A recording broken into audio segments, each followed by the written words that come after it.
NDA ఉపరాష్ట్రపతి అభ్యర్థి జగదీప్ ధన్కర్ పశ్చిమ బెంగాల్ గవర్నర్ జగదీప్ ధన్కర్ను ఉపరాష్ట్రపతి అభ్యర్థిగా ఎన్డీఏ శనివారం ప్రకటించింది. బీజేపీ పార్లమెంటరీ బోర్డు మీటింగ్లో ఈ నిర్ణయం తీసుకుంది. పార్టీ పెద్దలు కూటమి నేతలతో చర్చించిన తర్వాతే రైతు బిడ్డ 71 ఏళ్ల జగదీప్ ధన్కర్ను ఎన్డీఏ ఉపరాష్ట్రపతి అభ్యర్థిగా ఎన్నుకున్నట్టు బీజేపీ చీఫ్ జేపీ నడ్డా తెలిపారు. పీపుల్స్ గవర్నర్గా జగదీప్కు పేరుందని, ప్రజాసేవలో ఆయన ఎప్పుడూ ముందుంటున్నారని రాజస్థాన్లోని జున్జున్ జిల్లా ఖితానాలో జగదీప్ ధన్కర్ జన్మించారంటూ పశ్చిమ బెంగాల్ నుంచి ఇక్కడ భారతీయ జనతా పార్టీ మీరు ఒక్కటిసారి ఉందా ఏమది ఓకే అయితే పశ్చిమ బెంగాల్ నుంచి ఆ తర్వాత ఒరిస్సా నుంచి ఈ 2 రాష్ట్రాల్లో బీజేపీ అధికారంలో లేదు. ఓకే, అక్కడి నుంచి రాష్ట్రపతి ఉపరాష్ట్రపతి అభ్యర్థులని చూజ్ చేసుకుంది భారతీయ జనతా పార్టీ. సో ఇప్పుడు వాళ్ళ టార్గెట్ ఏందనేది క్లియర్గా అందరికి అర్థమయ్యే ఉంటుంది. Bharatiya Janata party next target ఏ రాష్ట్రాలపైన పెట్టింది అనేది అంటే బలమైన రాష్ట్రాలు. అక్కడ పశ్చిమ బెంగాల్ తృణమూల్ కాంగ్రెస్కు బలమైన రాష్ట్రం. పశ్చిమ బెంగాల్లో ఇంతకుముందు కమ్యూనిస్ట్ పార్టీలు అధికారంలో ఉండేది. జ్యోతి బస్ దాదాపు 5 సార్లు ముఖ్యమంత్రిగా పనిచేసిండు. కమ్యూనిస్టుల కంచుకోట సిపిఎం పార్టీకి కంచుకోట అయినటువంటి పశ్చిమ బెంగాల్లో ఇప్పుడు సిపిఎం పార్టీ పరిస్థితి ఏడుకొచ్చిందంటే బూత్ లెవెల్ కార్యకర్త లేని పరిస్థితికి వచ్చింది. అక్కడ అంత బలమైన స్టేట్లో వాస్తవానికి కూడా కమ్యూనిస్టు ప్రభుత్వాలు రానే రావు, వస్తే పోనేవో అనేటువంటి నానుడు ఉంటుండే. కానీ ఇక మరి పశ్చిమ బెంగాల్లో తృణమూల్ కాంగ్రెస్ ఎప్పుడైతే ఎంటర్ అయిందో, తృణమూల్ కాంగ్రెస్ అధినేత్రి మమతా బెనర్జీ కాంగ్రెస్ పార్టీ నుంచి వేరుపడ్డ తర్వాత తృణమూల్ కాంగ్రెస్ పార్టీ పెట్టుకొని అక్కడ యాక్టివిటీస్ డెవలప్ చేసి మొత్తానికి కలకత్తాలో అధికారంలోకి వచ్చింది. పశ్చిమ బెంగాల్ అధికారంలోకి వచ్చింది. అయితే తృణమూల్ కాంగ్రెస్ను ఎదుర్కోగల శక్తి భారతీయ జనతా పార్టీకే ఉందనేటువంటి ఉద్దేశంలో మీరు ఇక్కడ హైదరాబాద్లో కూడా చూసే ఉంటారు. బెంగాల్ తరహా వ్యూహం అంటే బెంగాల్లో 1-2 సీట్లు మాత్రమే ఉన్నటువంటి భారతీయ జనతా పార్టీ ఏకంగా ప్రధాన ప్రతిపక్ష స్థాయికి ఎదిగిపోయింది. అక్కడ ఉన్నటువంటి కాంగ్రెస్కు ఏమాత్రం కాంగ్రెస్ కానీ లెఫ్ట్ పార్టీలకు కానీ ఏమాత్రం ఛాన్స్ లేకుండా అక్కడ భారతీయ జనతా పార్టీ పాగా వేసింది. అక్కడ ప్రధాన ప్రతిపక్ష హోదాకు వచ్చినటువంటి భారతీయ జనతా పార్టీ ఇక ఒకే అడుగు దూరంలో ఉంది అక్కడ అధికార పీఠాన్ని అధిరోహించడానికి. అడ్డుగా ఉన్నటువంటి మమతా బెనర్జీని తట్టుకోవాలంటే ఆ రాష్ట్రానికి ఏదో ఒక కార్యక్రమం చేయాలి కాబట్టి ఉపరాష్ట్రపతి అభ్యర్థిని ఆ రాష్ట్రం నుంచి తీసుకుంది. ఇక నవీన్ పట్నాయక్ విషయానికి వస్తే, నవీన్ పట్నాయక్ ఇక ఆయన బలమైన ముఖ్యమంత్రులు నవీన్ పట్నాయక్ ఒకడు. ఆయనకు భార్య పిల్లలు ఎవరు లేరు. ఆయనకు ల్యాప్టాప్, ఒక సిగరెట్ డబ్బి, బెడ్రూమ్, అంతే. ఈ 3 బంధుమిత్రులను కూడా దగ్గరకు రానియాడు ఆయన. ఎటువంటి మచ్చ లేకుండా ఒడిస్సాలో తిరుగులేని శక్తిగా ఆయన తన పరిపాలన కొనసాగిస్తా ఉన్నాడు. అటువంటి రాష్ట్రంలో భారతీయ జనతా పార్టీ పాగా వేయాలంటే అక్కడ బలమైనటువంటి ఒక నిర్ణయం జరగాలి. కాబట్టి ద్రౌపది ముర్ముని అక్కడి నుంచి తీసుకున్నది Bharatiya Janata party. So Bharatiya Janata party ఇప్పుడు తీసుకుంటున్నటువంటి నిర్ణయాలు భవిష్యత్తు కోసం అన్న విషయాన్ని పాఠకులు అలాగే క్యూ న్యూస్ ప్రేక్షకులు గమనించాలి. ఇక ఇక్కడ ఏపీలో ఉన్నటువంటి వెంకయ్యనాయుడు కథ అయిపోయింది. అలాగే ఇప్పుడు ఉన్నటువంటి రామ్నాథ్ కోవింద్ కూడా దాదాపుగా అయిపోయింది.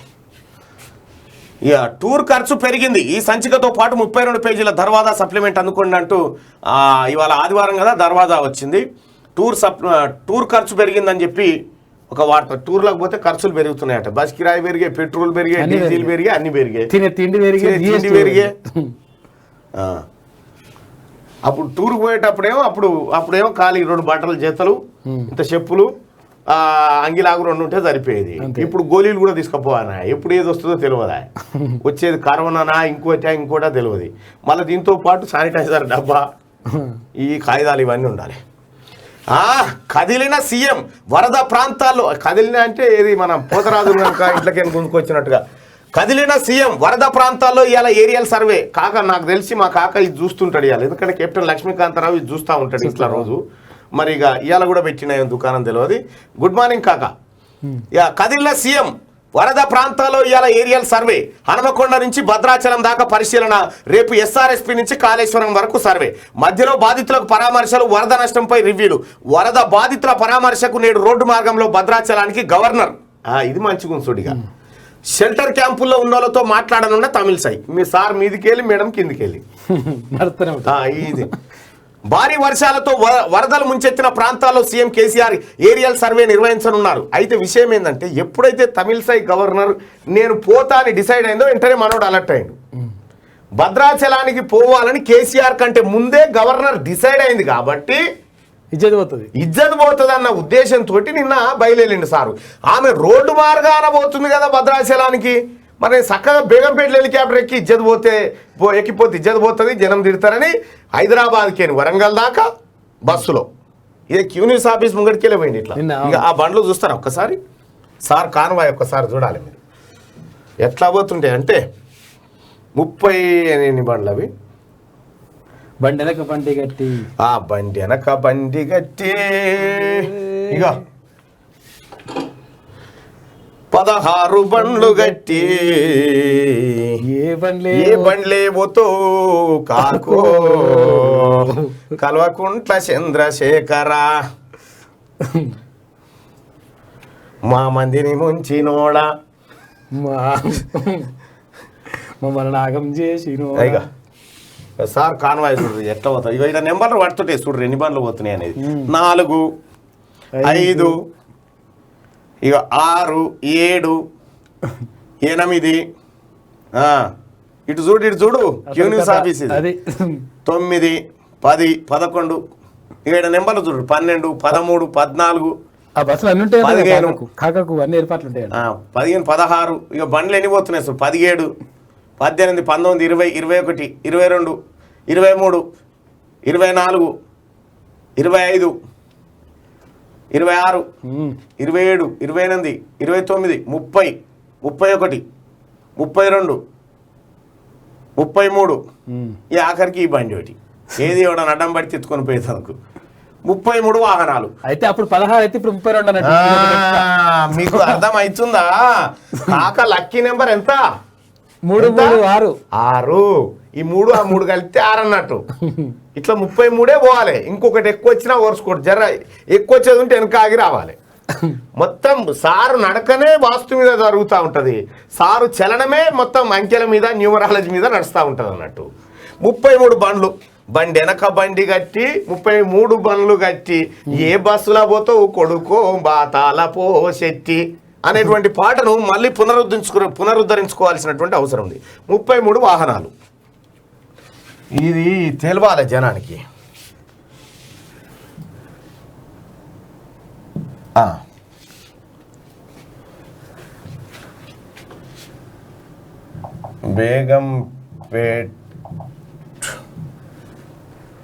బేగంపేట నుంచి వరంగల్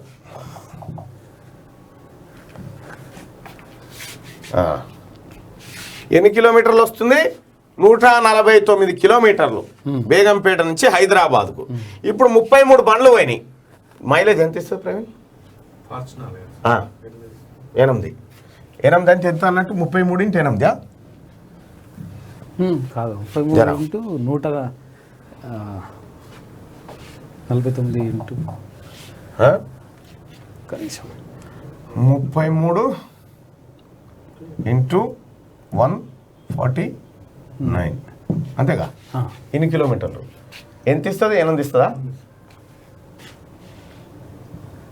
ఆయన 6 బండ్లు ఫార్చునర్ కదా సార్, 4 కిలోమీటర్లు వస్తాయి. అవి 4 అయితే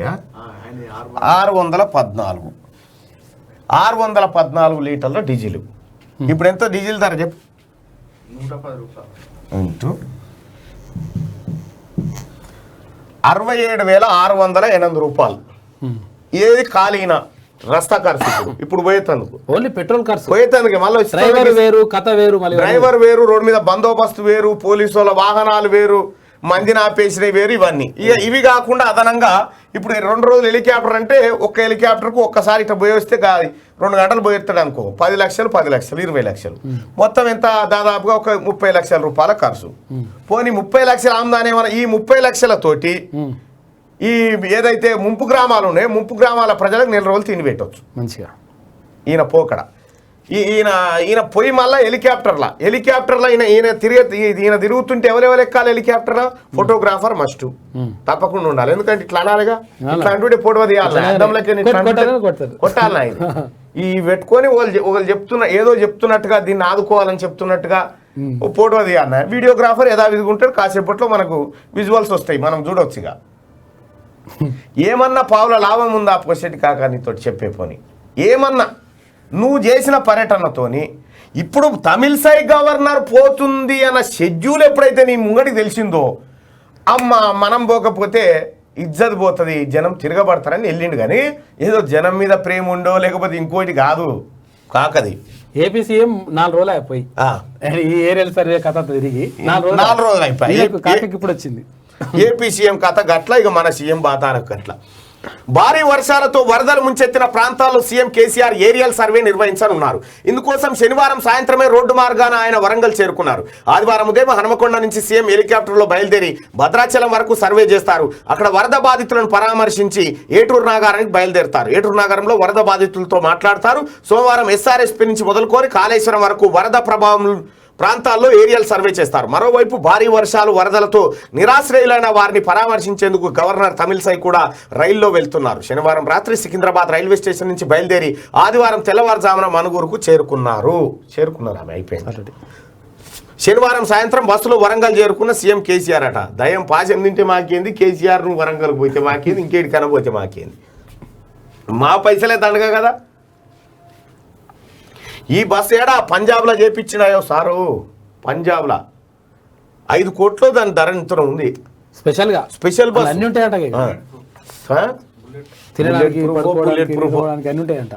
అన్ని ఉంటాయి అందులో. సార్ పర్యటన గది. ఇప్పుడు మనం అంతా విజ్ఞాపనలు ఏమైనా ఉంటే ఇడికెళ్ళి చెప్పాలి హెలికాప్టర్లా. సార్ అంటే ఓకే నోటెడ్ అంటాడు అన్నట్టు మీదికి వెళ్ళి ఫోటో దించుకోమంటే ఇట్లా పెడితే ఫోటో తీసుకుంటాడు. మనం ఇట్లా మన కర్మ. తగ్గిన వరద నెమ్మదించిన గోదావరి, ఎస్ఆర్ఎస్పీ గేట్లు క్లోజ్. ఇక ఇప్పుడు పోతున్నాడు చూడు, ఇక వరద తగ్గింది, అల్లా కల్లోలం అయిపోయి జనమంతా ఆగమైపోయి చచ్చిపోయే కాడికి వచ్చినేమో సప్పుడు చేయలే పన్నాడు. ఇక ఇప్పుడు పోతున్నాడు. నెమ్మదించిన గోదావరి, ఎస్ఆర్ఎస్పీ గేట్లు క్లోజ్. వరద కాలువ నుంచి మిడ్మానేరుకు నీళ్లు. కాళేశ్వరం నుంచి భద్రాచలం దాకా ప్రమాదకరంగానే ప్రవాహం. కృష్ణా బేసిన్లో నారాయణపూర్ నుంచి జూరాలకు 1.5 క్యూసెక్లు. శ్రీశైలం ప్రాజెక్టుకు పెరిగిన వరద నష్టం 3,000 కోట్లు. రాష్ట్ర వ్యాప్తంగా పంట నష్టం 1,200 కోట్లకు పైనే. ప్రాథమిక లెక్కలు వస్తున్నా వెల్లడించని వ్యవసాయ శాఖ. కాళేశ్వరం పంపుల మునకతో 780 కోట్లు లాస్. 780 కోట్లు. మెడికల్ క్యాంపులు పెట్టండి హరీష్ రావు. అంటువ్యాధులు ప్రబలకుండా చూడండి అధికారులకు ఆదేశం. సూది లేదు, గోలి లేదు, మన ఏం లేదు. మెడికల్ క్యాంపు ఏం పెట్టమంటావు? ఓ బ్యానర్ కట్టి నిలబడాలి, కుర్చేసుకొని కూర్చోవాలి. జనాలు డాక్టర్ అని తిట్టుడు, వాళ్ళని తిడుతాను. డాక్టర్ వచ్చిన అయ్యా తిట్టుతాను. ఏం తెచ్చినావు? వారం 10 రోజుల పాటు తీర ప్రాంత జనజీవనాన్ని అతలాకుతలం చేసిన గోదావరి కాస్త శాంతించింది. ఎగువన 2 రోజులుగా వర్షాలు లేకపోవడంతో వరద తగ్గిపోయింది. కానీ కాళేశ్వరం నుంచి భద్రాచలం వరకు ఇంకా ప్రమాదకర స్థాయిలో ఉరకలెత్తుతున్నది. ఒకానొక దశలో మేడిగడ్డ వద్ద 29 లక్షల క్యూసెక్లకు చేరువైన ప్రవాహం శనివారం రాత్రి 10 లక్షల క్యూసెక్లకు తగ్గిపోయింది. ఇక్కడ ప్రవాహం కొంత తగ్గినా ఏటూరు నాగారం నుంచి భద్రాచలం దాకా ఇంకా ప్రమాదం పొంచి ఉంది. ఇక మహారాష్ట్రతో పాటు లోకల్ క్యాచ్మెంట్లోనూ వర్షాలు లేకపోవడంతో శ్రీరామ్ సాగర్ ప్రాజెక్టు గేట్లు క్లోజ్ చేశారంటూ ఒక వార్త ఇప్పుడే వస్తా ఉంటే మళ్ళీ ముసురు అనుకుంది. మరి అంతటా కూడా ఉందా ఏం కథ? వర్షాలు తగ్గినాయా మీదికి కూడా మళ్ళీ అలా ముసురు అనుకుందా? ఒక్కసారి కామెంట్ చేయండి. వాతావరణ శాఖనేమో ఇక వర్షాలు అయిపోయినాయని చెప్పింది. వాతావరణ శాఖ నమ్ముకొని ఎవడన్నా చేసినోడు చిత్తుపోతు కథ, చిత్తుపోతు ఇట్లా బిల్ల పడితే అది బొమ్మ పడితే వాన, లేకపోతే దేవుడు ఉంటే కచరా కానీ అక్కడనే తీసుకుపోవాలి. ఏమనుకుంటున్నావు ఆయన పడుతున్నాయి అన్న మీదకి? ఏమైనా వానలు ముసురు అందుకుందా? మళ్ళా హెలికాప్టర్ అక్కడనే తీసుకుపోవాడు. అట్లా అనకూరి వైఎస్ఆర్ లెక్క ఉంది అట వానం పడుతుందా? ఏ ఊరు పేరు కూడా మెన్షన్ చేయరు. ఎందుకైనా మా ఊర్లో పడుతుందని ఆ ఊరు పేరు మెన్షన్ చేస్తే లైట్ గా పడుతుందన్న అంటారు. అసలే అని చెప్పింది వాతావరణ శాఖ. ఊరు పేరు కూడా మెన్షన్ చేస్తే ఏమవుతుంది అంటే అక్కడ దిక్కు పడుతుందని అర్థమవుతుంది. మళ్ళీ తగ్గిందా ముసురు పెరిగిందా అనేది మనకు కూడా ఓ అంచనాకు వస్తుంది అన్నట్టు. మళ్ళీ కాక మేఘాలలో పోతున్నాం, మళ్ళీ అది రావద్దు వాన. కానీ వర్షం పడుతుంది పడతలేదన్నా, పడుతున్నాయి. కాక రైన్ ఇస్ దేర్. ఆపలేదా కాక? ఉంది. వాన కేసీఆర్ కొట్టమంటే కొడుతుంది వాన. వరంగల్ అంటే వరంగల్ ఉంది. మా ఊర్లో వర్షం పడుతుంది. వర్మ చెప్తున్నాడు, నవీన్ వర్మ. వస్తుంది సిర్పూర్లో కాగజ్ నగర్ లో వస్తుంది. ములుగు ఓకే. కుకట్పల్లి హైదరాబాద్ వస్తుంది. మళ్ళా ముసురు అందుకున్నట్టుంది పాడగాను. మళ్ళా ముసురు అందుకుంది. ఇక మెడికల్ క్యాంపులు పెట్టాలన్నట. ఇప్పుడు మన తాన సూది లేదు, మందు గచ్చి లేదు. మొన్న పోయి చూసి రాలే ఏడా మహల్లా క్లినిక్ అని ఢిల్లీకి పోయి చూసి రాలే. అయితే కేజ్రీవాల్ను కలవాలంటే మొన్న కేసీఆర్ ఢిల్లీకి పోయి సర్కారు బడిని సర్కారు దవాఖానాన్ని ఎందుకు చూసి వచ్చిన ఎరికేనా? కేజ్రీవాల్ను కలవాలంటే ఫస్ట్ నువ్వు ఇవి చూడాలని చెప్పినట్టు ఆయన. చూస్తేనే నన్ను కలిసి ఉంది, లేకపోతే లేదని. అంటే సరే పా అని చెప్పి అప్పుడు పోయినట. తల్లి క్రాప్ లోన్ ఉందని వడ్ల పైసలు ఇయ్యని బ్యాంకు రైతు ఆత్మహత్య యత్నం. మెదక్ జిల్లా చేగుంటలో ఘటన. గ్రామీణ వికాస్ బ్యాంకు వద్ద పురుగుల మందు తాగిన రైతులు. అరే ఒక్కడు కూడా ఇప్పుడు మీరు చూడుర్రి, ఎమ్మెల్యేలు 119 మంది ఉన్నారు కదా, 119 మంది లోన్లు తీసుకునే ఉన్నారు. వాడిని ఒక్కని దగ్గరికి బ్యాంకోడు పోడా, ఒక్కని దగ్గర పోడు. ఆ లలిత్ మోడీ అంటోడు, ఆ తర్వాత విజయ్ మాల్యా అంటోడు, ఆ తర్వాత ఈ నీరవ్ మోదీ అంటోడు, వీళ్ళంతా కలిసి మందిని ముంచిన వాళ్ళే కదా. వాళ్ళు ఎందుకో సూసైడ్ చేసుకుంటలేరేమా? వాళ్ళు ఎందుకో సూసైడ్ చేసుకోరు? ఎందుకు చేసుకోరంటే మీరు కూడా ఒకటి నేర్చుకోవాలి. ఈ బ్యాంకులను కూడా తల్లి క్రాప్ లోన్ ఉందని వడ్ల పైసలు పడితే వడ్ల పైసలు ఇస్తలేడట. పడక వడ్ల పైసలు పడితే ఆ పైసలు ఇస్తలేడట బ్యాంకు. ఆత్మహత్య చేసిన ఇప్పుడు ఆ బ్యాంకు మేనేజర్ మీద పెట్టాలి కదా. మరి విజయ్ మాల్యా పైసలు ఎత్తకపోయినా మేము పన్నులు కట్టకపోతే ఓకేనా? నీ పంజాబ్ నేషనల్ బ్యాంకు సంబంధించి నీరవ్ మోదీ అంటాడు ముంచింది కదా మేము ఇయ్యం అని చెప్పి నీ బ్యాంకులకైనా డిపాజిట్లు అన్ని తీసుకుంటే ఓకేనా? ఈ దొంగ బ్యాంకులు బతికేదే మన మీద, ఈ లోన్లు కట్టకపోతే పైసలు ఇవ్వకపోతే ముందుగా వాడిని పట్టుకరామని చెప్పురు. ఎవరిని? ఆ నీరవ్ మోడీ కానీ వాడిని మందిని ముంచిన వాళ్ళు ఉన్నారు కదా. ఇప్పుడు సొంత లోన్ కూడా కాదు, తల్లి క్రాప్ లోన్ ఉందని చెప్పి వాళ్ళ తల్లి క్రాప్ లోన్ ఉంటే కొడుకు వడ్ల పైసలు పట్టుకుంటాడా? చూడిగా గింత అన్యాయమా? ఇప్పుడు మరి కేసీఆర్ అప్పులు చేసిందని కేటీ రామారావుని పట్టుకొని రూమ్ లేద్దామా, మనం బంద్ చేద్దామా? అంతే. ఇప్పుడు ఇది మరి బ్యాంకులను మీరు కేసీఆర్కే అప్పు ఇచ్చారు కదా, కేసీఆర్కే కదా ఇచ్చింది అప్పు, కేసీఆర్నే కట్టమన్నారు. మరి దొంగ బ్యాంకులు ఇవన్నీ. ఏమో పేదోడు ఉంటే వాళ్ళు నొక్కుతా ఉంటాయి ఇట్లా.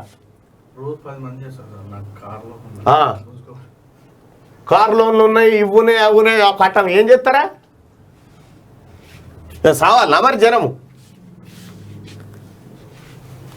ఉచిత హామీలు ప్రమాదకరం. ఉచిత హామీలు దేశాభివృద్ధికి ప్రమాదకరమని ప్రధాని నరేంద్ర మోడీ హెచ్చరించారు. ఈ కల్చర్ వస్తే కొత్త ఎక్స్ప్రెస్ వేసు, ఎయిర్పోర్ట్లు, డిఫెన్స్ కారిడార్లు అందుబాటులోకి రావని చెప్పి ఆయన అన్నారట. ఉచిత హామీలు ప్రమాదకరం అని చెప్పి దేశ ప్రధాని చెప్తా ఉన్నాడు. మన కాక అమలు ఉండదు అనుకో. ఖాళీ నువ్వు ఖాళీ ఏం చేసి చదువుకుంటావా KG to PG, అది అమలే ఉండదు. అదే పాతబడి. మళ్ళా అది అయిపోగానే ఏమంటాడు పెళ్లి చేసుకుంటావా కళ్యాణ లక్ష్మి, అది అయిపోగానే ఏమంటావు KCR కిట్టు నువ్వు పిల్లలకంటే. ఇక ఇంక నిరుద్యోగ భృత్యం అంటాడు, 3 ఎకరాల పొలం మేమే ఇస్తాము అంటాడు, నువ్వే దున్నుకొని బతుకోవచ్చు, KCR పుట్టిన దానికే కావచ్చు, చెరువులు ఫ్రీ అంటాడు. ఇవి అయిపోయిన తర్వాత 57 ఏళ్ళకే పింఛన్ అని చెప్తాడు. ఇవి అయిపోయిన తర్వాత నీకు మంచిగా వైకుంఠ ధామం తయారు చేసిన పొర్రి ఫ్రీ కూడా. ఇంకేమున్నదిగా. ఇది తెలంగాణ రాష్ట్రం. నేను అందుకే ఈ ఉచిత పథకాలు ఏవైతే ఉంటాయో వాస్తవం, నరేంద్ర మోడీ చెప్పింది కూడా వాస్తవం. ఎందుకంటే ఉచిత పథకాలతోటి మన రాతలు మారు, నీకు నువ్వు సంపాదించే శక్తి నీ దగ్గర రావాలి. ఇప్పుడు ఆఖరికి ఏం చేసిన ఎరికైనా ఈయన జలమండలి, ఆయన పేరు దానకేశ్వరా, జలమండలి ఆయన ఏం చేసిన ఎరికైనా ఎంత ప్రమాదకరమైన చూడుర్రి ప్రజలారా. ఇక చూపిస్తా చూడుర్రి ఎంత. ఇది దళితులు పక్కా చూడాలి. ఎందుకంటే మనం ఏమనుకుంటాం, హే మంచిగా చేస్తుండ్రా అని అనుకుంటాం. దాని వెనకాల మతలబు మీకు ఇప్పుడు చూపించే ప్రయత్నం చేస్తా చూడండి.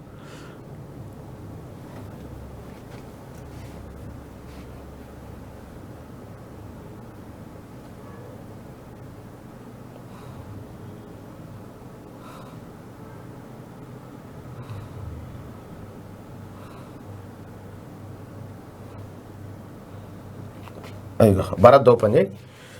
దళిత బంధు సోదరులారా ఇక్కడ చూడాలి మీరు.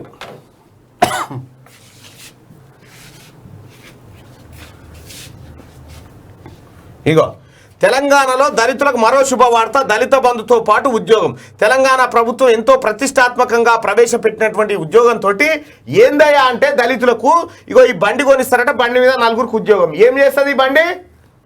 చెప్పరి ఏం చేస్తుంది? సెప్టిక్ ట్యాంకులు క్లీన్ చేస్తుంది ఈ బండి. నీ పైసలతోని మళ్ళీ నిన్ను సెప్టిక్ ట్యాంకుల కాడ పెడుతున్నాడు, మోరీల కాడ. ఇది ఆయన చెప్తాడు. ఇది ఎంతో ప్రతిష్టాత్మకంగా ప్రవేశపెట్టిన ఈ ప్రాజెక్టు దళితులకే ఎందుకయా? వెలమూల కొద్దా? వెలమూల కొద్దా ఈ ప్రాజెక్టు? వాళ్ళకే ఈ ఉద్యోగాలు ఆఖరికి చెట్లకు నీళ్లు పోసే ప్రాజెక్టు కూడా వేరేటోనికి పోతుంది. కానీ మోరీలు ఎత్తిపోసే కాడ, మోరీలు దిగే కాడ మాత్రం దీనికి 4 ఉద్యోగం అంటారట. ఇది హైదరాబాద్ మెట్రో వాటర్ వర్క్స్ వాళ్ళకి సంబంధించింది. ఇగో ఈ బండ్లల్లా మురుగునీటి వ్యవస్థలో వినియోగించి మినీ ఎయిర్టెక్ యంత్రాల పంపిణీతో అటు ఆర్థికంగా ఇటు ఉపాధి పరంగా దళిత కుటుంబాల్లో వెలుగు నింపేందుకు సమాయత్తమైందట అధికార యంత్రాంగం చెప్తున్నటువంటి మాట. ఇగో ఇది గింతకు మించిన దుర్మార్గం ఏమైనా ఉంటుందా అనాయగా? చూడరిగా ఇగో ఎవరు దీనికి తోడు గ్రేటర్ ప్రజాప్రతినిధులు కూడా ఈ మేరకు ప్రతిపాదనలు పంపుతున్నారు అధికారులు. మంత్రి తలసాని శ్రీనివాస్ యాదవ్, టీఆర్ఎస్ హైదరాబాద్ జిల్లా అధ్యక్షుడు జూబ్లీహిల్స్ ఎమ్మెల్యే మాగంటి గోపీనాథ్ ఇప్పటికే జలమండలి ఎండీకి ప్రతిపాదనలు పంపినట్టు తెలుస్తా ఉందట. ఏమని? 50 యంత్రాలను ఇస్తారట. 10 లక్షల రూపాయలు, 10 లక్షల రూపాయలు పెట్టి దళితులకు ఇగో ఈ బండ్లు కొనిస్తే వీళ్ళు ఏం చేయాలంటే దళితులు ఆఫీసులో కంప్యూటర్లు కాదు, మళ్ళీ అదే మోరీల దిగి పైపులు పెట్టి ఈ లేరిగింది ఎత్తిపోయాలన్నట్టు గుంజాలే. ఇది మన దళిత బంధు. ఒక్కసారి మొత్తం ఈ జిహెచ్ఎంసీ మొత్తం చూసుకొని, మున్సిపాలిటీలు తీసుకొని మోరీలు ఎత్తిపోసే దగ్గరికి పోయి ఏమిటి వాళ్ళని అడుగురు. మీరు ఒక్కటే మాట, మీరు ఏమిటి వాళ్ళని అడుగురు చెప్తారు. అంటే ఈ ఎంటైర్ తెలంగాణ రాష్ట్రంలో ఉన్నటువంటి మోరీలు ఎత్తిపోసే దాంట్లో ఒక్క వెలమాయనం చూపించినా రేపు మార్నింగ్ న్యూస్ బంద్ చేస్తాను. ఇక ఒక్క ఆయన చూపి వాళ్ళేమో హెలికాప్టర్లలో తిరిగి 7,200 ఇండ్లున్నోడు, గడపలున్నోడు. తెలంగాణ రాష్ట్రంలో 7,200 ఇండ్లు మాత్రమే ఉన్నటువంటి వెలమోళ్ళు హెలికాప్టర్లో తిరిగి మనకేం కావాలో ఆలోచన చేస్తారు. 50 లక్షల మంది ఉన్నటువంటి దళితులు మోరీలల్లో ఈ లేరిగింది ఎత్తిపోస్తారా? ఇదా? అంటే ప్రజలారా ఇది అర్థం చేసుకోండి అని చెప్తా ఉన్నా. ఏం జరుగుతూ ఉందనేది వాళ్ళు ఎత్తిపోయేదా? ఒక్కసారన్నా దళితుడు లాట్రిన్లో బాత్రూంలో పోసింది స్టక్ అయితే వెలమాయని వచ్చి ఇట్లా కట్టబెట్టి తీయొద్దానా? ఒక్కసారన్నా రైట్గా ఎన్నో ఉంచి మేమే ఇగో గీడ ఉచిత హామీలుగా అంటే పోయింది. రేపటి నుంచి పార్లమెంట్ సమావేశాలు. రాష్ట్రపతి ఎన్నికల ప్రక్రియతో రేపటి నుంచి పార్లమెంట్ వర్షాకాల సమావేశాలు ప్రారంభం కానున్నాయి. ఈ నెల 18 నుంచి ఆగస్టు 12 వరకు ఈ సెషన్ కొనసాగబోతా ఉందట. అయితే పార్లమెంట్ సమావేశాల్లో ఈసారి నీచుడు, దుర్మార్గుడు, చీకటి కాలం అనేటువంటి పదాలు వాడొద్దట. నిన్న మొన్న సర్క్యులర్ కూడా జారీ చేసిరు. అవినీతి, అక్రమార్కుడు ఇవన్నీ ఏం మాట్లాడదట. నువ్వు మంచోనివన్నా, నువ్వు మంచోనివన్నా, నువ్వు మంచోనివన్నా, నువ్వు మంచోనివన్నా, తోపులేడే, నువ్వు సిపాయివే, ఎంత పెద్దదే. పొద్దుగాల మన పాతాల పోసెట్టి గనక ఈ ఆలోచన తట్టి కేంద్ర ప్రభుత్వమే పార్లమెంట్ లో పెట్టిన తర్వాత అసెంబ్లీలో పెట్టకపోతే ఎట్లా? అంటే ఈ బిల్లు పాస్ అయిన తర్వాత ఇదివరకు కేసీఆర్ అయితే ఏం చేస్తాడు ఎరికైనా? ఇది అమలు అయ్యేది ఉంటే నిజంగా అది వరకు అధ్యక్ష మనం వీళ్ళు సన్నాసులను తిట్టుకునేది అధ్యక్ష. ఇవాళ తిట్టుకోలేకపోతున్నాం. అది వరకు వీళ్ళు దొంగలను తిట్టుకున్నాం. ఈ అంటనే ఉంటాడు, మళ్ళీ మీదికే మనం అనుకోలేకపోతున్నాం అని చెప్తాడు. చిటపోరా ఏదో అన్నట్టుంటది. శ్రీలంక ప్రెసిడెంట్ రేసులో 4. శ్రీలంకలో కొత్త అధ్యక్షుడు ఈయన పరిస్థితి చూసిన తర్వాత, గొడబాయ పరిస్థితి చూసిన తర్వాత కూడా ఇంకా శ్రీలంక అధ్యక్షుడు పదవికి పోటీ చేద్దాం అనుకుంటారు. చూడు, ప్రక్రియ మొదలైంది. రనిల్ విక్రమసింఘే ప్రధాన ప్రతిపక్ష నాయకుడు సజిత్ ప్రేమదాసతో పాటు 4 రేసులో ఉన్నారట. వీళ్ళకి రన్నింగ్ పోటీ పెట్టాలి. ఏం చేయాలంటే ప్రధానమంత్రి శ్రీలంక అధ్యక్షుడు ఎందుకు మనతాన పెట్టినా సరిపోతుంది. మనతాన పుట్టుకున్న ఈ ఎవరైతే ముఖ్యమంత్రి కావాలనుకుంటారో వాళ్ళు ఒక 5 కిలోమీటర్లు ఉరకవలసి ఉంటుందా రన్నింగ్. ఆ తర్వాత లాంగ్ జంప్ ఉంటుంది, ఆ తర్వాత హై జంప్ ఉంటుంది, ఆ తర్వాత షార్ట్ పుట్ చేయాల్సి ఉంటుంది, ఆ తర్వాత జావెలింగ్ త్రో ఉంటుంది. అంటే కేసీఆర్ ఇవి నడు పత్తాలు ఆడబెట్టురా ఇవి కుదిరేరా అన్న అంటాడు. పత్తాలు ఆడబెట్టురా నీ అమ్మ ఇవి కుదిరేరా రే ఎర్రబల్లి తలసాని అంటే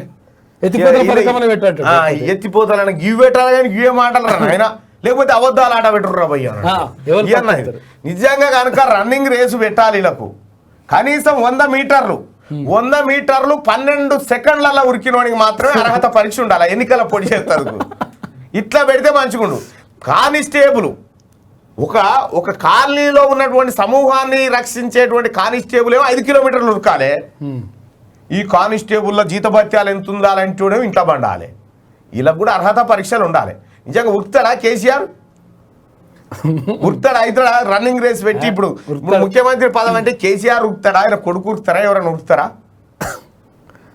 ఎవరు ఉరకరు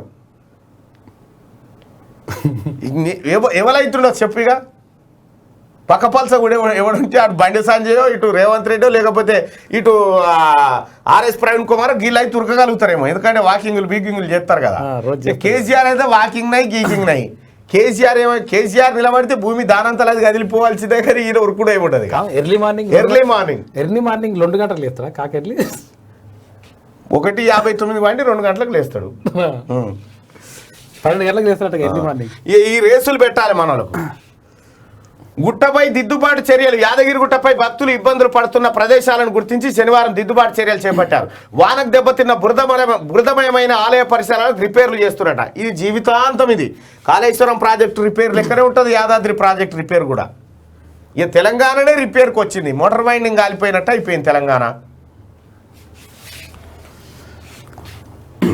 బాసర IIITలో మళ్ళీ ఆందోళన డైరెక్టరేట్ ఆఫీస్ను ముట్టడించిన స్టూడెంట్లు ఇక చూసుకో బాసర IIITలో అపరిశుభ్రంగా ఉన్న వంటగది వారంలోగా సమస్యలు పరిష్కరించాలని డెడ్ లైన్ కోలుకుంటున్న విద్యార్థులు ప్రైవేట్ ఆసుపత్రి నుంచి 12 మంది డిశ్చార్జ్ 3కి సీరియస్ క్యాంపస్ నుంచి 300 మందిని ఇంటికి తీసుకెళ్లిన తల్లిదండ్రులు క్యాంపస్కు రాకుండా నాయకులను అడ్డుకున్న పోలీసులు నిజామాబాద్లో విద్యార్థులను పరామర్శించిన ఆర్ఎస్ ప్రవీణ్ తర్వాత నారాయణ ఇక మొత్తానికి బాసర IIIT అనేది ఇక మెల్లగా పొమ్మన లేక పొగ అన్నట్టు బాసర IIIT స్టూడెంట్లు దీని కథ ఏంటంటే బాసర IIIT మొత్తం ఆగం కావడానికి కారణం కల్వకుంట్ల కవిత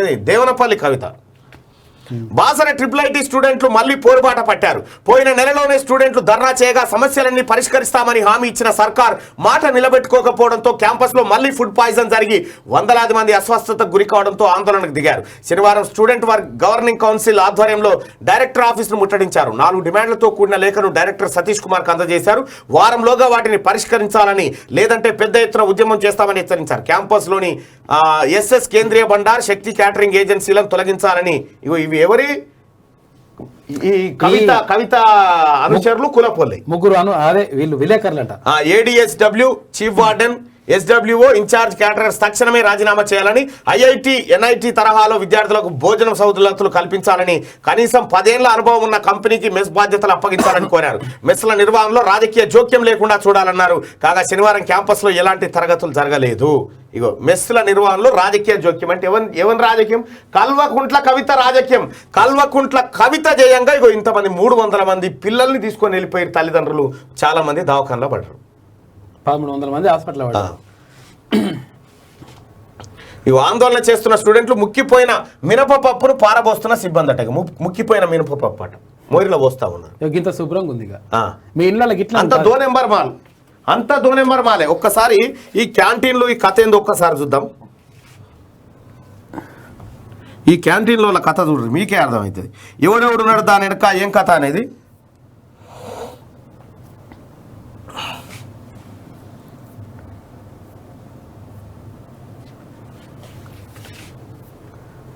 వాళ్ళ స్టూడెంట్లు కూడా అట్లా వేసుకుంటూ కూడా దాన్ని కూడా చేస్తారు అందరికీ అండి గుడ్ ఈవినింగ్ ఎవరివన్ మీ అందరికీ తెలిసి మీరు అందరు ఫుడ్ పాయిజన్ తో సఫర్ అవుతున్నారని P1 P2 E1 అందరికి ఫుడ్ పాయిజన్ అయింది అందరు సేఫ్ అని అన్నారు ఎక్కువ బయటకు వెళ్ళిన ప్రతి స్టూడెంట్స్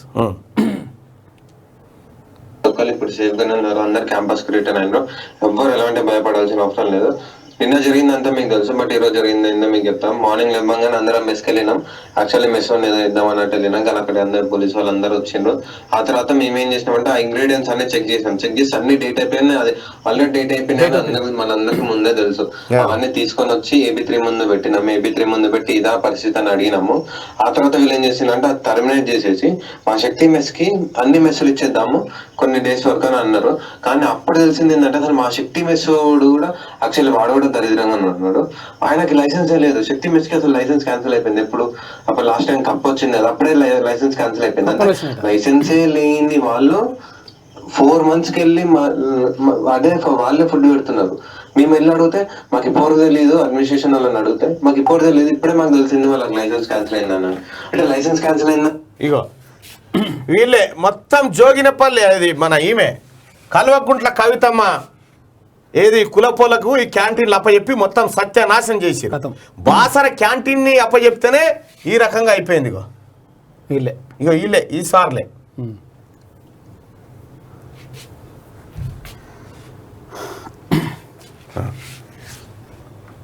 అన్ని సౌలతులు కల్పిస్తున్నాం, స్టూడెంట్లు పోటీపడి చదవాలన్నట.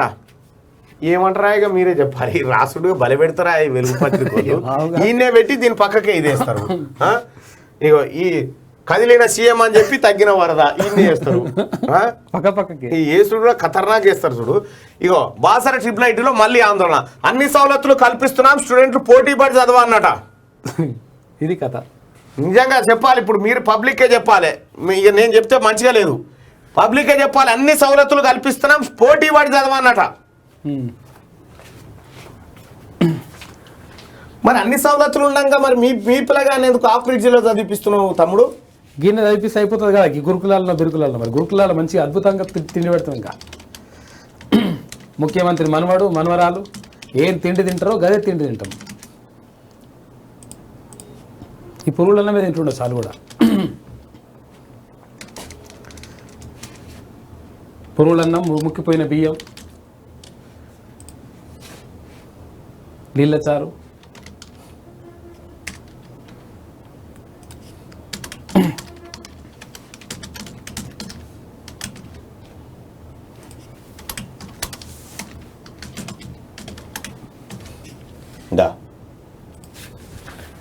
ఇందులో పాల్గొనండి.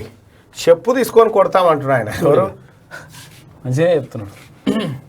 పేర్వాల శ్రీకాంత్ పేర్వాల చెప్పు తీసుకొని కొట్టాలి వాడిని అంటున్నాడు. నిన్న ఏపీలో కూడా ఒక మంత్రి దగ్గరికి పోయి ఆమె ఏమైందంటే ఈ విడో పెన్షన్ ఉంటుంది కదా, దాన్ని క్యాన్సిల్ చేసిరట. క్యాన్సిల్ చేస్తే మళ్ళీ ఇక్కడికి వచ్చిన చెప్పు తీసుకొని కొడతా అని మంత్రి అన్నది డైరెక్ట్ అంటది. మరి డైరెక్ట్ మళ్ళీ ఇటు వస్తే చెప్పు తీసుకొని కొడతా అంటే మరి మళ్ళీ అడుగుతాను. ఇప్పుడు ఆమె విడో పెన్షన్ అని ఇవ్వాలి, ఆమె భర్త నన్ను ఏడుండో తీసుకొచ్చి అని ఇవ్వాలి తీసుకురావాలి. అంతే కదా, అంతే. ఇట్లుంటది అన్నట్టు. రాష్ట్ర వ్యాప్తంగా నాణ్యమైన విద్యను అందించేందుకు ప్రభుత్వం అన్ని సౌకర్యాలు కల్పిస్తోందని, స్టూడెంట్లు ఈ సవలతులను సద్వినియోగం చేసుకొని పోటీపడి చదవాలని మంత్రి కేటీఆర్ అన్నారట. మరి ఇన్ని సవలతులు మన దగ్గర ఉంటే ఒక్క ఎమ్మెల్యే పోరన్న గురుకులంలో చేర్పియకపోతేమా? సిగ్గుండాలి. పుస్తకాలు గతిలేవు, బట్టలు యూనిఫామ్లు గతిలేవు ఇప్పటిదాకా. పుస్తకాలు లేవు, బట్టలు లేవు. తర్వాత విద్యాశాఖ మంత్రి చెప్పిందంటే అది కూడా కాదు. విద్యాశాఖ బడి ఈయననే ప్రారంభం చేయాలి, ఎలక్ట్రిసిటీ ఏది సబ్స్టేషన్ ఈయననే ఓపెనింగ్, రవాణా శాఖ మంత్రికి సంబంధం లేకుండా రోడ్లు ఓపెనింగ్, అన్నిటికీ ఈయననే మూలం. డెవలప్మెంట్ కాడ కేటీ రామారావు ఉంటాడు, డ్రైనేజీల కాడ ఇతరులు ఉండాలి. ఆయన కాక్టైల్ అన్నట్టు రాష్ట్ర వ్యాప్తంగా కాక్టైల్ మినిస్టర్ ఈయన కాక్టైల్ అన్ని కలిపితే కాక్టైల్. అట్లా కాక్టైల్ మినిస్టర్ ఈయన ఎవరు? రాములు. రాష్ట్ర వ్యాప్తంగా అన్యాయమైన విద్య న్యాయమైన కానీ రాష్ట్ర వ్యాప్తంగా 973 గురుకుల స్కూళ్లలో 5 లక్షల మంది విద్యార్థులకు ఏటా కోట్లు ఖర్చు చేస్తూ వారికి నాణ్యమైన విద్య, మంచి సౌకర్యాలు అందిస్తున్నామని చెప్పారు. ప్రభుత్వం 400 గురుకుల బడులను 1052 గురుకులాలను జూనియర్ కాలేజీలుగా అప్గ్రేడ్ చేసి, మరి సాలరీ దీనికి 10వ తరగతి చెప్పేసి 10వ తరగతిని ఇంటర్మీడియట్ చేసినావు, మరి ఇంటర్ సారేడి తాతాడా చెప్పాలి కదా, ఇంటర్మీడియట్ సారేడి. అన్నికి ఇవే దొంగ మాటలు. ఆకునూరి మురళీ సార్ ఎప్పుడైతే ఆర్టీఐ ద్వారా లెక్కలు బయట పెట్టిండో 9,000 కోట్ల రూపాయలు వృధా అయిపోయినాయని ఇగో డ్రామారావు దిగిండు దాన్ని కప్పిపుచ్చుకోవడానికి. అక్కడ తమిళ సాయి పోతా ఉంటే అక్కడ అయ్యా కొడుకులకి ఇప్పుడు ఎట్లా అంటే శవన పడతలేదు. ఇది సిగ్గుండాలి ఆయన అరెస్ట్ చేసి ఆకునూరు మురళి నిన్న అరెస్ట్ చేసి నిన్ను అరెస్ట్ చేసి ఏ ఆకునూరు ముడతాను ఏముందని అరెస్ట్ చేసిర్రు సార్తానా ఏం తీసుకుంటారు ఆయన అయిపోయావో గట్టిగా బలం కూడా లేదు సార్తానో ఇనుపది ఎత్తుకొని పోతాడు అన్నట్టు కూడా అది కూడా గంత భయమా ఆకునూరి మురళి అంటే. ఒక్కసారి కాళేశ్వరం ప్రాజెక్ట్ కాడికి పోతా ఉంటే ఆయన డిప్యూటీ ఇంజనీర్ అట ఆయన ఎవరు అక్కడ పోవద్దని సర్కులర్ ఇచ్చిందట ఆయన చెప్తా ఉన్నారు. ఆయన ఐఏఎస్ అధికారి ప్రజలదా లేకపోతే కాళేశ్వరం లేకపోతే మీ ఏదా ఆయనదా లేకపోతే ఈయనదా. ఒక్కసారి కాళేశ్వరం కాడికి పోతే కేసీఆర్ నోరెళ్ళ పెట్టి వచ్చిండా వాడు వచ్చిండా అని అంటే కాళేశ్వరం పంపులు మోటార్లు నీళ్ళలో మునిగి అడుగుతాయి. వచ్చినాడమ్మా తేలి అడుగుతాయి వచ్చిండా మా పెద్ద కొడుకు వచ్చిండా మమ్మల్ని ముంచిపోయిండు అని పంపులే వదిలి పెడతాయి. అటుకులో బుక్కిండో అప్పులే చేసిండో మమ్మల్ని మాత్రం లోపల ముంచిండంటారా. ఇక లక్ష్మీనరసింహ గుట్టపై దిద్దుబాటు చర్యలట. ఏం యాదగిరి గుట్టను ఏం చేసిండా యాదగిరి గుట్ట పరిస్థితి ఇదే చేసిండు. యాదగిరి గుట్ట లక్ష్మీనరసింహ స్వామిని అంధకారంలో నెట్టిపోయిండు. స్వామి బయటికి వెళ్లకుండా చుట్టూ గోడలు గట్టి వెళ్ళి వచ్చిండు గంతే. రేపటి నుంచి టీఎస్ ఎంసెట్ ఇంజనీరింగ్ ఎగ్జామ్ సోమవారం నుంచి 3 రోజుల పాటు జరగనున్నాయి. తెలంగాణలో 89, ఏపీలో 19 సెంటర్స్ ఏర్పాటు చేశారు. 1,72,241 మంది ఎంసెట్ పరీక్షలకు హాజరు కానున్నారంటూ ఒక వార్త. ఇక్కడ లా ఏదో ఎక్స్ట్రా పడ్డదా మరి వాళ్ళు ప్రొనౌన్సియేషన్ అట్లుండాలనిపి. ఇవాళ లష్కర్ బోనాలు సికింద్రాబాద్ ఉజ్జయిని మహంకాళి బోనాల ఉత్సవాలు ఆదివారం నుంచి ప్రారంభం కానున్నాయి. మంత్రి తలసాని ఫ్యామిలీ తెల్లవారుజామున 4 గంటలకు అమ్మవారికి తొలి బోనం సమర్పించనుంది. ఆ తర్వాత అమ్మవారి దర్శనం ప్రారంభం అవుతుంది. కేంద్ర మంత్రి కిషన్ రెడ్డి ఆదివారం ఉదయం 7:30 10:30 హర్యానా గవర్నర్ బండారు దత్తాత్రేయ మహంకాళి ఆలయాన్ని సందర్శించి అమ్మవారిని దర్శించుకుంటారంటూ ఒక వార్త రోజు. మనం కూడా ఇలా మహంకాళి అమ్మవారి దర్శనార్థం మనం పోవాల్సినటువంటి అవసరం ఉంటుంది. నేను కూడా వస్తా ఉన్నా. కరెక్ట్గా 12 గంటలకు అట్లా వస్తా.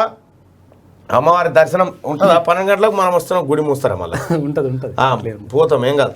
పోయి అమ్మవారిని దర్శించుకుంటాం. ఆడ మహంకాళి అమ్మవారిని అమ్మ వచ్చేసారి కల్లా ఈ పీడు ఉండొద్దు మాకు అని చెప్పి మొక్కాన్ని వస్తాం. ఇవాళ ఇక ముంపులోనే భద్రాచలం గోదావరి ఉధృతి. మీరు ఒకసారి ఆ మహంకాళి అమ్మవారి జాతరకు సంబంధించినటువంటి మన పాటన కాదు శుభాకాంక్షలు ఆ పెట్టిగా ప్రేక్షకులకు బోనాల పండుగ శుభాకాంక్షలు అని పెట్టిరు. ఓకే. ఇక ముంపులోనే భద్రాచలం గోదావరి ఉధృతి కాస్త తగ్గిన భద్రాచలం చుట్టుపక్కల ఏరియాలు ఇంకా ముంపులోనే ఉన్నాయి. భద్రాచలం వద్ద శనివారం ఉదయం 71.3 అడుగులకు చేరిన నీటి మట్టం సాయంత్రానికి 68.60 అడుగులకు తగ్గింది. మరోవైపు గోదావరి పరివాహక ప్రాంతంలోని 95 గ్రామాలు ఇంకా నీళ్లలోనే ఉన్నాయి. 10,000 ఇండ్లు ముంపునకు గురయ్యాయి. 77 పునరావాస కేంద్రాల్లో 20,922 మంది బాధితులు తలదాచుకుంటున్నారు. ముంపు మండలాలకు ఇంకా కరెంటు సరఫరా కావడం లేదు. ఇంకా కేసీఆర్ వస్తాడు ఏరియల్ సర్వేలో హామీ ఇమ్మంటారా చెప్పురు ఇస్తాడు. హామీ ఎన్ని కావాలో చెప్పు. ఏం కావాలో చెప్పురు మీకు ఇచ్చేయి రేపు ఇచ్చేసే రేపే జీవో అని ఇటు వస్తాడు. ఇక ఇది ఇటే అది అట్టేగా. ఈ రేపే జీవో అని ఎన్ని మాట చెప్పిండు సారు. ఎప్పుడు చూసినా రేపే జీవో వస్తుంది. లెక్క పత్రం అంతా వ్యవహారం అంతా చూసుకుంటారు. ఉద్యోగ నోటిఫికేషన్ ఇప్పటి నుంచే స్టార్ట్ అవుతుంది. ఏమైపోయా ఉద్యోగ ఇవాళ నుంచి స్టార్ట్ అవుతాయి. ఫైనల్ ఇక ఎవరిని కాంట్రాక్ట్ కార్మికులు రెగ్యులరైజ్ చేస్తున్నామని చెప్పి ఇంకొకరిని ఎవరిని ఫీల్డ్ అసిస్టెంట్లను మళ్ళా తప్పు చేయొద్దు సుమా అన్నిటి తిరిగిపోయాడు. వాళ్ళు ఏమనుకుంటారు నిజంగా తీసుకుంటుండేమో అనుకుంటారు. తీసుకుంటలేదు ఏం లేదు. ఫైనల్లో Sindhu India star shuttler PV Sindhu ఈ సీజన్లో తొలి సూపర్ 500 టైటిల్ అందుకునేందుకు అడుగు దూరంలో నిలిచింది. సింగపూర్ ఓపెన్ టోర్నమెంట్లో సూపర్ పర్ఫార్మెన్స్ ను కొనసాగిస్తూ ఫైనల్కు దూసుకెళ్లింది. శనివారం జరిగిన సెమీఫైనల్లో 3వ సీడ్ సింధు 21-15, 21-7తో తనకంటే తక్కువ ర్యాంకర్ సయోనా కవాకమి జపాన్ను ఓడించింది. 38వ ర్యాంకర్ కవాకమితో ఆడిన గత 2 మ్యాచ్ల్లోనూ గెలిచిన సింధు ఈసారి కూడా అదే జోరు కొనసాగించిందంటూ ఒక వార్తను చూడొచ్చు. సో మొత్తానికి వెలుగు దినపత్రికలో ఉన్నటువంటి ప్రధానమైనటువంటి వార్తా కథనాలు ఇగో గివి.